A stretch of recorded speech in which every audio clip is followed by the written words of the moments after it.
எத்தனை தடவை சொன்னாலும் கேட்கவே மாட்டிக்கிறாங்க. அதனால சொல்றதே நான் நிறுத்திட்டேன். இந்த வார்த்தைய பெரும்பாலும் நாம கேட்டிருப்போம், அல்லது நாம நம்முடைய வாழ்க்கையில யார் சம்பந்தமாவது சொல்லியிருப்போம். நான் எத்தனை தடவை சொன்னாலும் கேட்கவே மாட்டேங்கிறாங்க, அதனால நான் சொல்றதையே விட்டுட்டேன்ற வார்த்தையை கண்டிப்பா கேட்டிருப்போம், அல்லது யார் சம்பந்தமாவது சொல்லியிருப்போம்.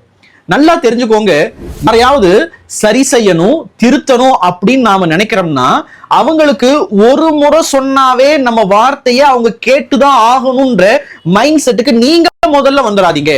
சீர்திருத்தவாதிகள் யாரெல்லாம் மற்றவங்களை சரி செய்யணும்னு நினைக்கிறாங்களோ அவங்க எல்லாரும் தன்னை ஒரு மெஷினா நினைச்சுக்கிறாங்க அப்படின்னு சொல்லி எங்க பெரியது சொல்லுவாங்க. என்ன அர்த்தம் அப்படின்னா, நெல் இருக்குது, நெல்ல ஒரு மெஷின்ல போட்டதுமே அது வெளியே வரும்போது அரிசியாக வரும்.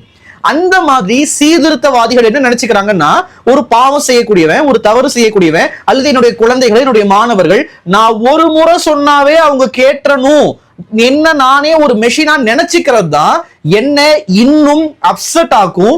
அடுத்த முறை அவங்கள பத்தி யோசிக்கிறதும் அவங்களுடைய ஹிதாயத் சம்பந்தமா நிறைய சிந்திக்கிறதுக்கும் பெரிய தடையாக இருக்கும். நல்லா யோசிச்சு பாருங்க. தொழுகையை நிலைநாட்டுங்கள்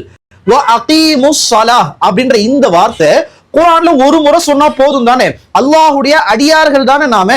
அல்லாஹ் நமக்கு ஒரு முறை சொன்னாலே போதுமானது தானே? ஆனா அல்லாஹ் தொழுகையை நிலைநிறுத்துங்கள் என்ற இந்த வார்த்தையை 99 முறை பயன்படுத்தி இருக்கிறான். உலமாக்கள் சொல்றாங்க, மனிதனுக்கு ஒரு முறை சொன்னால் போதாது, மீண்டும் மீண்டும் மீண்டும் சொல்லத்தான் அவனால அந்த அமலை செய்ய முடியும் என்பதை உணர்த்துவதற்காகவும் அல்லாஹ் தஆலா தொழுகையை நிலைநிறுத்துங்கள் என்ற வார்த்தையை இத்தனை முறை சொல்லியிருக்கிறான் என்பதாக உலமாக்கள் சொல்றாங்க. எனவே யாராக இருந்தாலும், எவருடைய செயல்களை சரி செய்வதாக இருந்தாலும் சரி, ஒரு முறை சொல்லி கேட்கலன்னு கோபப்பட்டு மீண்டும் சொல்லாம விட்டுறாதீங்க. எப்படி ஆரம்பத்துல சொன்னீங்களோ அதே நளினத்தோடு, அதே மென்மை தன்மையோடு அவங்க அந்த அமலை செய்யற வரைக்கும் சொல்லிக்கிட்டே இருங்க.